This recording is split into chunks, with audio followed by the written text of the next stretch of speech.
Hello दोस्तों, welcome to my YouTube channel. आज इस वीडियो में हम देखेंगे higher order differential equation with constant coefficient. तो इस इक्वेशन का जनरल फॉर्म होता है dny upon dxn plus a1 dn minus y upon dxn minus 1 plus a2 dn minus 2y upon dxn minus 2 plus so on an y equal to q। अब ये higher order differential equation है जिसमें कि एक constant coefficient भी साथ में attach है। तो हमें अगर इस टाइप की इक्वेशन का अगर सॉल्यूशन निकालना है तो हमें कुछ स्टेप्स को फॉलो करना पड़ता है। तो उन स्टेप्स को जानने से पहले हम इस जनरल फॉर्म में थोड़े मॉडिफिकेशन कर लेते हैं, क्योंकि बार बार हमें dny अपॉन dxn इस टाइप की इक्वेशन लिखने से थोड़ा दिक्कत होती है। इसलिए हम d अपॉन dx को कैपिटल D से डिनोट कर देंगे। अब हमारी शॉर्ट फॉर्म में इक्वेशन क्या बन जाएगी, dn plus a1 dn minus 1 plus a2 dn minus 2 plus an, और हमने y को बाहर कॉमन ले लिया इक्वल टू q। तो ये आ गई हमारी दूसरी तरीके से हमने इक्वेशन को लिख दिया है हायर ऑर्डर। इसको हम ऑक्सिलरी फॉर्म में भी लिख सकते हैं। तो ऑक्सिलरी फॉर्म में क्या करते हैं हम, जैसे हमने d बाय dx को कैपिटल D से डिनोट करा है, तो उसी तरीके से हम कैपिटल D को m से डिनोट कर देंगे। तो ये हो जाएगा m power n plus a1 m power n minus 1 plus a2 m power n minus 2 an equal to 0। अब इसमें हमने क्या करा, d की जगह पे m तो रख ही दिया, साथ में y और q को रिप्लेस करके ये वाली टर्म है उसको इक्वल टू 0 के पुट कर दिया है। और ये चीज हमने क्यों करी है इसको हम थोड़ा आगे इसी वीडियो में बताएंगे। तो अब हम आ जाते हैं इसके सॉल्यूशन के ऊपर। तो इसी इक्वेशन का अगर हमें सॉल्यूशन निकालना है तो बेसिकली इस इक्वेशन का सॉल्यूशन होता है y equal to CF plus PI। अब ये CF और PI आपके सामने एक नई टर्म है। तो CF को हम बोलते हैं कॉम्प्लीमेंट्री फैक्टर और PI को बोलते हैं हम पर्टिकुलर इंटीग्रल। और इन दोनों का जब हम सम कर देते हैं तो हमारा higher order differential equation with constant coefficient का सॉल्यूशन आ जाता है। तो इन दोनों का सम करने पे y equal to CF plus PI आता है हमारा सॉल्यूशन। इसमें एक स्पेशल केस भी है। अब वो स्पेशल केस क्या है, इफ q इक्वल टू 0, तो ये जो q है हमारा वो अगर 0 के इक्वल गिवन है किसी इक्वेशन में, तो हमारा जो PI है वो भी 0 के इक्वल होगा। तो उस कंडीशन में y इक्वल टू CF जो है वही हमारे इक्वेशन का सॉल्यूशन होगा, यानी कि हमारे डिफरेंशियल इक्वेशन का सॉल्यूशन होगा। CF और PI को फाइंड करने के लिए भी अलग अलग टाइप के केसेस डिफाइन है, तो उन्हें हम देख लेते हैं। To find the value of CF, तो अगर CF की वैल्यू को फाइंड करना है तो अलग अलग केस आ जाते हैं। तो पहले हम हमारी डिफरेंशियल इक्वेशन है उसको लिख देते हैं। तो डिफरेंशियल इक्वेशन होगी dn plus a1 dn minus 1 plus a2 dn minus 2 so on an into y equal to q। और इसकी ऑक्सिलरी इक्वेशन होगी mn plus a1 mn minus 1 plus a2 mn minus 2 plus so on an equal to 0। अब ये find करने के लिए इस auxiliary equation का बहुत ही इंपॉर्टेंट रोल है। अगर हमने इस ऑक्सिलरी इक्वेशन को फाइंड कर लिया तो उस ऑक्सिलरी इक्वेशन के अगर हम फैक्टर्स निकाल लेते हैं, उस ऑक्सिलरी इक्वेशन के फैक्टर्स निकाल लेते हैं, तो उन फैक्टर्स की हेल्प से हम CF को आसानी से कैलकुलेट कर सकते हैं with these different types of cases। तो पहले हमें डिफरेंशियल इक्वेशन गिवन रहेगी, उसकी ऑक्सिलरी इक्वेशन फाइंड करना है और फिर उसके बाद हमें उसके फैक्टर्स निकाल लेने हैं। फिर उसके बाद जो अगली स्टेप है वो अलग अलग केसेस के ऊपर डिपेंड करती है। तो केस नंबर 1 क्या है? केस 1 है हमारा कि हमने फैक्टर्स निकाल लिए, फैक्टर्स यानी कि रूट्स भी बोल सकते हैं।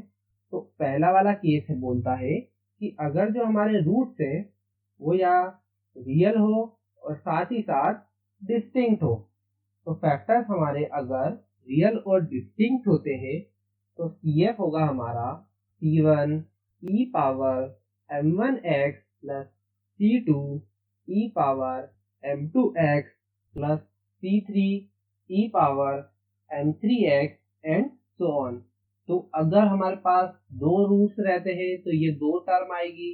अगर हमारे पास 3 रूट्स निकलते हैं उस इक्वेशन के तो ये 3 टर्म आएंगी। और अगर 4 आते हैं तो इस टाइप से हम अलग अलग रूट की वैल्यू जो कि m1, m2, m3 की जगह पर पुट करके हम हमारे CF को फाइंड कर सकते हैं। इसी टाइप से हम केस 2 पे आ जाते हैं जिसमें कि अगर हमारे रूट्स जो है वो रियल हो और साथ ही साथ इक्वल भी हो। अगर हमारे रूट रियल और इक्वल है तब हमारा जो CF होगा वो CF होगा C1 plus C2x into e power mx। अगर हमारे रूट्स उस इक्वेशन के दो आते हैं। अगर ऐसे ही अगर 3 रूट से इक्वेशन के तब हमारा CF होगा C1 plus C2x plus C3x square into e power mx।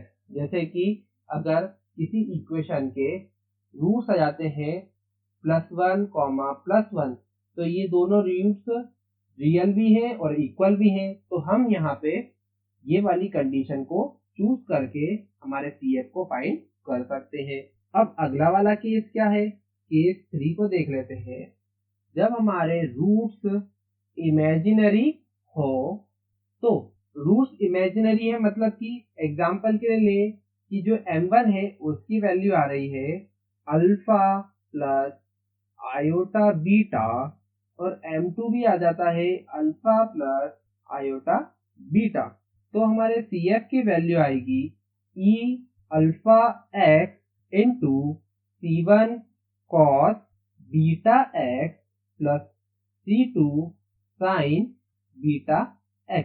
तो अगर हमारे रूट्स इमेजिनरी होते हैं तब हमारा CF इस टाइप से डिफाइन होगा। तो अभी तो हमने आपको तीनों केसेस बता दिए हैं। इसके ऊपर हम क्वेश्चंस को सॉल्व कर लेते हैं ताकि आपको और क्लियरिटी हो जाए।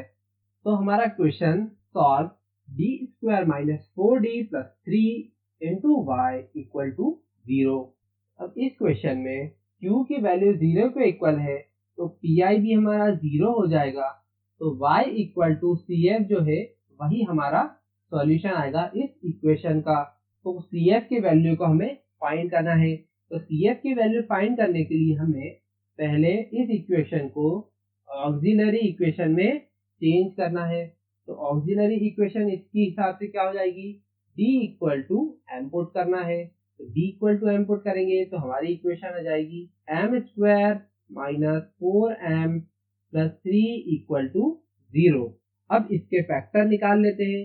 तो फैक्टर आ जाएंगे m² - 3m - m + 3 equal to 0। इधर से m कॉमन ले लेंगे तो m - 3 आ जाएगा। इधर से -1 कॉमन ले लेंगे तो इधर से आ जाएगा m - 3 इक्वल टू 0। और हमारे फैक्टर आ जाएंगे -3 इंटू m - 1 इक्वल टू 0। और फाइनली इस इक्वेशन के रूट आ जाएंगे m इक्वल टू +1, +3। अब हमारे पास रूट्स भी आ गए हैं। तो दोनों जो रूट्स है वो रियल है और डिस्टिंक्ट भी है। तो पहला वाला केस लगा के हम CF को कैलकुलेट करेंगे। तो CF आ जाएगा हमारा C1 e power 1 into x plus C2 e power 3 into x। तो CF की वैल्यू आ गई। और फाइनली हमारी equation y equal to CF है। तो y equal to C1 e power x plus C2 e power 3x, ये हमारे इस इक्वेशन का सॉल्यूशन आ गया है। तो अगला क्वेश्चन है b power 4 plus 4y equal to 0। यहाँ पे भी q इक्वल टू 0 है तो हमारा ei यानी कि पर्टिकुलर इंटीग्रल भी 0 हो जाएगा और y इक्वल टू cf हमारा इस इक्वेशन का सॉल्यूशन भी आ जाएगा। तो इसको अब हम सॉल्व कर लेते हैं। तो इसके लिए पहले हम ऑक्सिलरी इक्वेशन लिख लेते हैं। वो इक्वेशन है हमारी m power 4 plus 4 equal to 0। अब इस इक्वेशन को हमें क्वाड्रेटिक इक्वेशन बनाना है तो a square plus 2ab plus b square इस वाले फॉर्मूले को हम बनाएंगे। तो उसके लिए पहले हमें m square power whole square plus 2 का स्क्वायर, फिर हमें ऐड करना पड़ेगा। ये हमारा हो गया a, ये हमारा हो गया b, तो 2ab यानी कि 4m स्क्वायर को ऐड करना पड़ेगा। तो 4m स्क्वायर को ऐड कर दिया, पर इस इक्वेशन को बैलेंस भी करना है तो सब्ट्रैक्ट भी करना पड़ेगा 4m स्क्वायर को इक्वल टू 0। तो ये पूरी जो टर्म है ये हमारी बन गई a प्लस b का होल स्क्वायर यानी कि m स्क्वायर प्लस 2 का whole square minus 4m square equal to 0। अब 4m स्क्वायर को भी हम होल स्क्वायर वाली टर्म में लिख सकते हैं। तो m square plus 2 whole square minus 2m whole square equal to 0। अब ये हो गया हमारा a, ये हो गया हमारा b। a square minus b square होता है a plus b into a minus b के इक्वल। तो अब हमारी इक्वेशन हो जाएगी m square plus 2 minus 2m into m square plus 2 plus 2m equal to 0। अब ये दो इक्वेशन आ गई, इसको हम सॉल्व कर लेते हैं। तो इसको हम सॉल्व करेंगे m equal to minus b plus minus under root b square minus 4ac upon 2a वाले फॉर्मूले से। तो इधर a की वैल्यू हो गई है हमारी 1, b की वैल्यू हो गई है हमारी और c की वैल्यू हो गई हमारी 2 के इक्वल। और इसी टाइप से इधर b क्या होगा, -2 होगा, बाकी सब तो सेम ही है। तो हम m equal to -2 plus minus under root b square minus 4ac यानी कि 4 माइनस 4ac यानी कि 8। तो ये आ गया -4 अपॉन 2। इसी टाइप से दूसरी वाली इक्वेशन के लिए भी m की वैल्यू आ जाएगी +2 plus minus under root -4 upon 2। अब -1 जो है उसको हम आयोटा से डिफाइन करेंगे। तो m इक्वल टू आ गया -2 plus minus under root 4 iota upon 2। और ये इसी टाइप से आ गया m equal to +2 plus minus under root 4 iota upon 2। और जैसे ही अंडर रूट 4 की वैल्यू 2 होती है हम 2 को कॉमन ले लेंगे तो फाइनल हमारी m की वैल्यू जो आ जाएगी वो आ जाएगी -1 प्लस माइनस आयोटा और इधर m की वैल्यू आ जाएगी +1 प्लस माइनस आयोटा। तो यहाँ से देखेंगे अल्फा की वैल्यू आ रही है +-1 और बीटा की वैल्यू आ रही है +-1। तो केस नंबर 3 की हेल्प से CF को हम कैलकुलेट करेंगे। तो CF आ जाएगा e पावर अल्फा x। तो अल्फा हमारा 1 के इक्वल है तो e power x into C1 cos beta x यानी कि 1x plus C2 sign beta x और बीटा की वैल्यू भी 1 है प्लस। अब आप नेगेटिव वाली को देख लेंगे तो e पावर -x क्योंकि -1 है अल्फा की वैल्यू और C1 cos -x plus C2 sine -x और साइन -x तो साइन x ही होता है और cos -x minus cos x होता है। तो ये आगे नेगेटिव वाली टर्म हो जाएगी, ये पॉजिटिव हो जाएगा और ये भी पॉजिटिव हो जाएगा और यही CF जो है वो हमारा फाइनल आंसर भी है। तो ये आ गया हमारा इस इक्वेशन का सॉल्यूशन। तो हमने अभी देखा कि कॉम्प्लीमेंट्री फैक्टर को कैसे फाइंड करते हैं डिफरेंट केसेस को अप्लाई करके। अब हम PI यानी कि पर्टिकुलर इंटीग्रल को भी अलग अलग मल्टीपल केसेस की हेल्प से फाइंड करके देख लेते हैं। तो पर्टिकुलर इंटीग्रल की वैल्यू को फाइंड करने के लिए, जो कि डिपेंड होता है हमारे q के ऊपर। अब q क्या होता है, तो पहले हम जनरल फॉर्मेट लेते हैं हमारे डिफरेंशियल इक्वेशन का। तो वो होता है dn plus dn minus 1 into a1 plus dn minus 2 into a2 and so on an into y equal to q। अब इतने पूरे फंक्शन को हम f d के फॉर्म में लिख देते हैं और y इक्वल टू q। इसको हमने इतने बड़े फॉर्मेट से छोटा कर दिया है, तो F D into Y equal to Q लिख दिया। और इस हिसाब से y इक्वल टू होता है q अपॉन एफ डी के इक्वल। अब यहाँ से डिफरेंट केस आ जाते हैं पर्टिकुलर इंटीग्रल को फाइंड करने के। तो केस नंबर 1 है जब हमारा q जो है e पावर ax के इक्वल हो। y इक्वल टू हो जाएगा e power ax upon F D. तो हमें क्या करना है, हमें पुट करना है d इक्वल टू a के। तो y इक्वल टू आ जाएगा e power ax upon F A. जहां जहां पे d है हमारे फंक्शन में, वहां पे हम a की जो वैल्यू है उसको पुट कर देंगे। पर इसमें भी एक कंडीशन है कि जब हमारा a हम पुट करेंगे उस फंक्शन में, तो वो फंक्शन 0 के इक्वल नहीं आना चाहिए, क्योंकि अगर डिनोमिनेटर में 0 आ गया कोई टर्म, तो वो कैसे डिफाइन हो पाएगी, वो तो नॉट डिफाइंड बन जाएगी, यानी कि इंफिनिटी बन जाएगी। तो अगर डिनोमिनेटर में 0 आ जाता है तब हम a को पुट नहीं करेंगे, उसकी जगह पे हम क्या करेंगे, हम लिखेंगे y equal to X E power A X. Numerator में तो एक x का मल्टीप्लाई करना है और डिनोमिनेटर में जो भी हमारा फंक्शन है एफ ऑफ डी, उसको एक बार x के रिस्पेक्ट में डिफरेंशिएट करना है, तो वो चेंज हो जाएगा एफ डैश डी के रूप में। और फिर वापस हमें यही स्टेप को रिपीट करना है।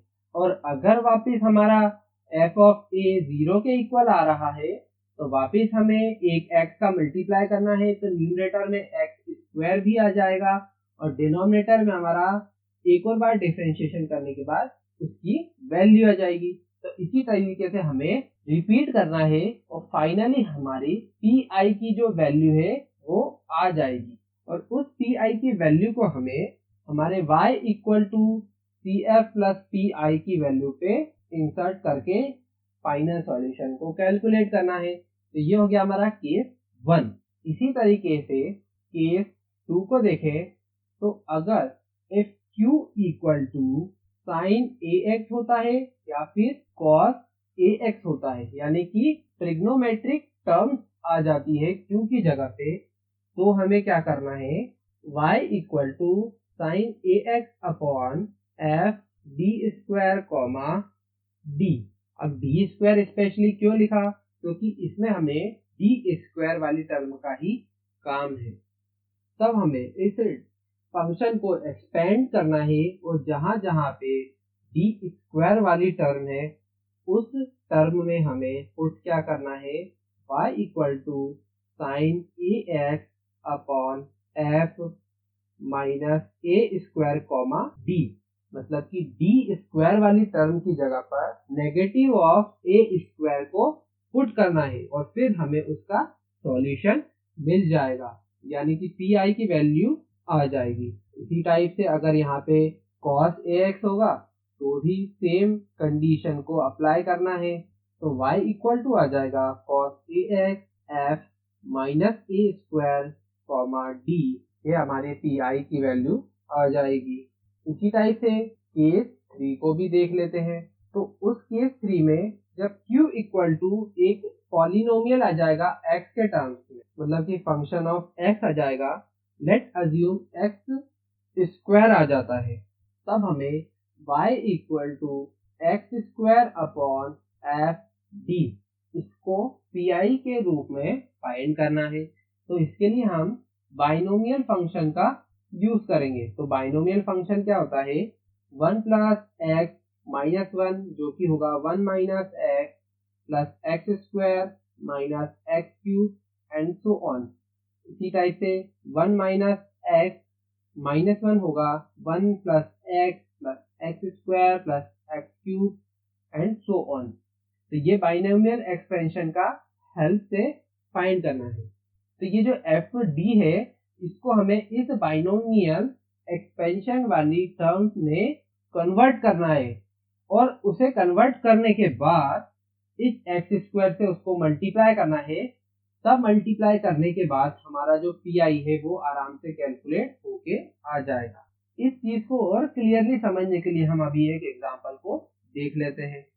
तो ये रहा हमारा क्वेश्चन, इसमें हमें पी आई को कैलकुलेट करना है। तो पी आई को कैलकुलेट करने के लिए हमने देखा था कि यहाँ पे एक्स स्क्वायर है, Q equal to X square, तो केस 3 लग जाएगा जिसमें कि हमें X square upon D square plus D ऐसे लिखना है। अब इस डिनोमिनेटर को बाइनोमियल एक्सपेंशन में कन्वर्ट करना है। तो उसके लिए पहले हम y equal to X square को मल्टीप्लाई में लिख देंगे और जो लास्ट वाली सबसे स्मॉलेस्ट टर्म है उसको डिवाइड में लेके आ जाना है। मतलब यहाँ पे लास्ट में d है तो उस d को डिवाइड में लेके आ गए और फिर हमने ये प्लस वाली टर्म है तो यहाँ पे आ जाएगा 1 plus D square upon D. मतलब कि आगे वाली जितनी भी टर्म है उसको एज इट इज लिख देना है और जो टर्म को डिवाइड में लेके गए थे उसको डिवाइड में लिख देना है और -1 का साइन लगा देना है। और जब हम इसको सॉल्व करेंगे तो एज इट इज यही हमारा आंसर भी आएगा और ये वाले डी से ये वाला डी कैंसिल आउट भी हो रहा है। तो हमारी फाइनल y इक्वल टू आ रहा है x square upon D 1 plus d minus 1।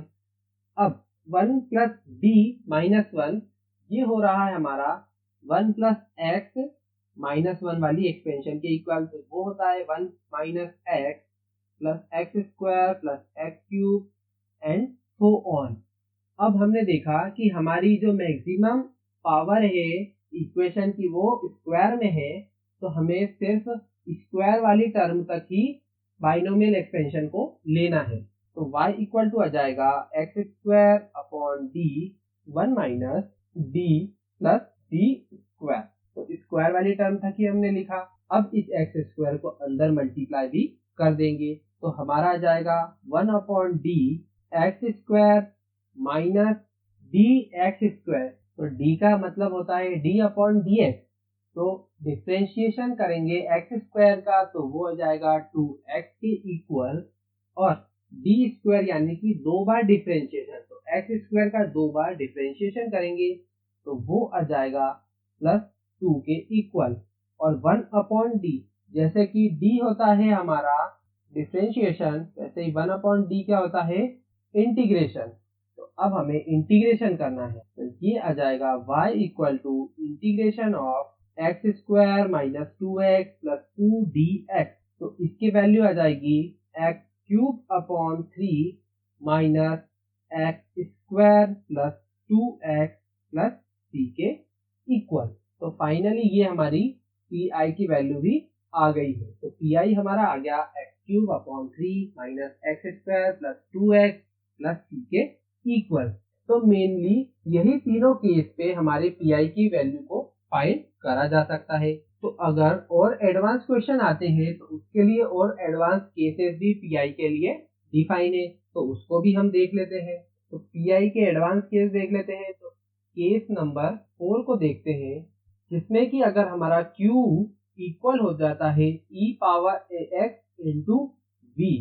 हम यहाँ पे v क्या आ गया, v एक फंक्शन ऑफ x है, मतलब कि कोई और फंक्शन e पावर ax से मल्टीप्लाई हो जाए तब हमारी पी आई इक्वल टू आ जाएगा e power ax into V upon F D. तब हमें क्या करना है, e पावर ax को तो साइड में लिख देना है और वो v upon F d plus a में चेंज हो जाएगा हमारा फंक्शन। तो d प्लस ए का मतलब होगा कि जहां जहां पे d है वहां वहां पे उस कांस्टेंट को भी ऐड कर देना है और बाकी का जो भी पी आई कैलकुलेशन है वो इस v के अलोंग यानी कि जो भी फंक्शन दिया है v के साथ में उसके हेल्प से हम आगे फर्दर सॉल्व कर देंगे। इसी टाइप से केस नंबर 5 है, जिसमें कि अगर Q इक्वल टू हो जाता है x इंटू वी, यानी कि x के साथ में कोई और मल्टीप्लाई में आ जाए, तब हमारा PI हो जाएगा XV upon F of D. तो फाइनल हमारा आंसर आ जाएगा x into V F of D minus F dash D upon F of D का होल स्क्वायर इंटू वी। मतलब x into V upon F of D तो ऐसा ही रहेगा, साथ में एक और टर्म जुड़ जाएगी minus F dash D upon F D का होल स्क्वायर इंटू वी। तो ये थोड़े एडवांस केसेस आ गए। अगर क्वेश्चन हमारा एडवांस केसेस के ऊपर आ जाता है तो हमें इस तरीके से सॉल्व करना पड़ेगा। तो अब हम फाइनल एक क्वेश्चन देख लेते हैं, जिसमें कि हम पीएफ भी निकालेंगे और पीआई भी निकालेंगे, ताकि आपको इस पूरे higher order differential equation with constant coefficient वाले कॉन्सेप्ट को आराम से समझ में आ जाए। तो अब हम फाइनल एक क्वेश्चन को सॉल्व कर लेते हैं। तो ये रहा हमारा question, solve d minus two whole square into Y equal to 8 into E power 2x plus sine 2x plus x square. तो इसमें हमारा एफ ऑफ डी है d माइनस टू का होल स्क्वायर, जिसको कि अगर हम ओपन करें तो वो हो जाएगा डी स्क्वायर माइनस 2ab, यानी कि 4d प्लस 4 के इक्वल। और q है हमारा 8 e power 2x plus sine 2x plus x square. मतलब यहाँ पे एक्सपोनेंशियल टर्म, ट्रिग्नोमेट्रिक टर्म और पॉलिनोमियल टर्म तीनों की तीनों एग्जिस्ट करती है। और y इक्वल टू हमें पता है CF प्लस PI भी होता है, कॉम्प्लीमेंट्री फैक्टर और पर्टिकुलर इंटीग्रल। तो अब पहले हम CF को फाइंड करेंगे, फिर PI को फाइंड करेंगे। CF को फाइंड करने के लिए हमें ऑक्सिलरी इक्वेशन लिखनी पड़ेगी। तो ऑक्सिलरी इक्वेशन इस इक्वेशन के हिसाब से हम लिखेंगे, तो वो आ जाएगी m square minus 4m plus 4 equal to 0। और ये पहले से ही है m minus 2 whole square equal to 0। तो m की वैल्यू आ जाएगी प्लस 2 कॉमा प्लस 2 के इक्वल। मतलब कि रियल रूट भी है और इक्वल भी है। तो हमारा CF आ जाएगा C1 प्लस C2x इंटू ई पावर प्लस 2x। तो CF तो आसानी से फाइंड हो गया। अब हम फाइंड करते हैं PI को। PI को फाइंड करने के लिए y equal to Q upon F of d को लिख लेते हैं। तो Q upon F of d यानी कि 8 इंटू ई power 2x sine 2x plus x square upon d plus 2 whole square. इसको हम और ओपन कर देते हैं, तो 8 में मल्टीप्लाई हो जाएगा e power 2x upon d plus 2 का whole square sine 2x upon d plus 2 का whole square plus x square upon d plus 2 का होल स्क्वायर। अब इनके लिए PI1, PI2 और PI3 ये तीन पार्ट में अलग अलग PI को निकालना पड़ेगा। साथ में निकालेंगे तो बहुत ज्यादा कॉम्प्लिकेशन हो जाएगी, इसलिए हम अलग अलग PI को निकाल लेते हैं और फिर बाद में सबका सम कर देंगे, इसमें कोई दिक्कत की बात नहीं है। तो PI1 को देख लेते हैं। तो PI1 हो जाएगा हमारा e power 2x upon d minus 2 whole square. अब केस के हिसाब से जो e पावर 2x है, तो उसमें जो 2 है वो हमारा a के इक्वल आ रहा है। तो a के इक्वल जो भी आता है उसे हमें d की जगह पे रख देना है। तो d की जगह के हम अगर रखेंगे तो e power 2x upon 2 minus 2 whole square, जो कि डिनोमिनेटर में 0 के इक्वल आ रहा है, तो ये हम आगे सॉल्व नहीं कर पाएंगे।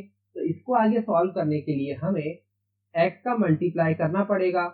तो x का मल्टीप्लाई करेंगे तो x इंटू ई पावर 2x अपॉन नीचे वाली टर्म का डिफरेंशिएशन करना है। तो d माइनस 2 होल स्क्वायर का डिफरेंशिएशन करेंगे तो वो आ जाएगा 2d माइनस 2 के इक्वल। अभी भी सेम कंडीशन आ रही है, d माइनस 2 में हम 2 को पुट करेंगे तो भी 0 आ जाएगा। तो वापिस से हमें एक x का न्यूमरेटर में मल्टीप्लाई करना है, तो x स्क्वायर हो जाएगा और यहाँ जाएगा e पावर 2x और डिनोमिनेटर में बचेगा अपॉन 2। तो ये आ गया हमारा पूरा सॉल्यूशन pi का, क्योंकि डिनोमिनेटर में d की कोई वैल्यू बची ही नहीं है और हमारा सॉल्यूशन भी आ गया है। इसी टाइप से pi2 को भी कैलकुलेट कर लेते हैं, तो वो हो जाएगा sin 2x upon d minus 2 whole square. अब साइन वाली टर्म है तो उसके लिए उन्होंने बोला था कि जहां जहां पे डी स्क्वायर है वहां पे हमें ए स्क्वायर माइनस वाली वैल्यू को पुट करना है। साइन 2x अपॉन ये हो जाएगा D square minus 4d plus 4 के इक्वल।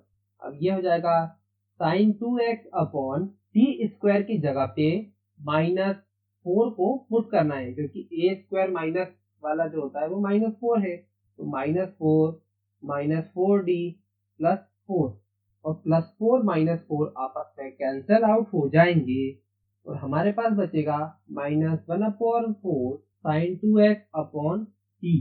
और हमें पता है 1/d होता है इंटीग्रेशन, तो हमें करना पड़ेगा माइनस 1/4 साइन 2x dx का इंटीग्रेशन।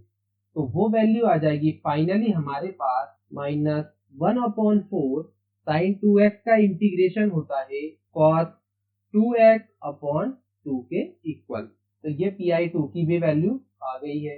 इसी टाइप से pi3 की वैल्यू भी फाइंड कर लेते हैं, तो वो हो जाएगी x square upon d minus 2 whole square. तो इसको हम और सिंप्लीफाई करेंगे तो यह आ जाएगा d square minus 4d plus 4 के इक्वल। अब बाइनोमियल एक्सपेंशन को कैरी फॉरवर्ड करना है, तो जो सबसे लास्ट वाली टर्म है उसको हमें क्या करना है, डिवाइड में लेके आना है।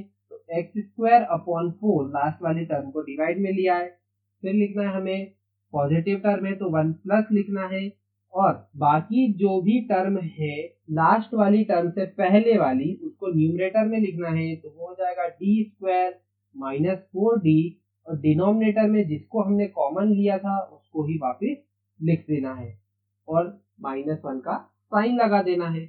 अब ये 1 प्लस एक्स माइनस 1 वाला एक्सपेंशन हो गया है, तो इसको हम अगर एक्सपेंड करेंगे तो ये हो जाएगा X square upon 4 1 minus D square minus 4d upon 4 D square minus 4d upon 4 whole square and so on. अब हमारा जो हाईएस्ट पावर है वो एक्स स्क्वायर है, तो एक्स स्क्वायर वाली टर्म तक हमें d की वैल्यू को रखना है। तो x square upon 4 1 minus D square upon 4 plus 4d upon 4 plus इसको एक्सपेंड करेंगे तो यहाँ से हमें d पावर 4 भी मिलेगा, d पावर 3 भी मिलेगा, पर उससे हमें कुछ काम नहीं है। तो डी स्क्वायर वाली जो टर्म है उसको हमें लेके आना है। तो डी स्क्वायर वाली टर्म इसमें से आएगी हमारी 16 डी स्क्वायर अपॉन 16 के इक्वल।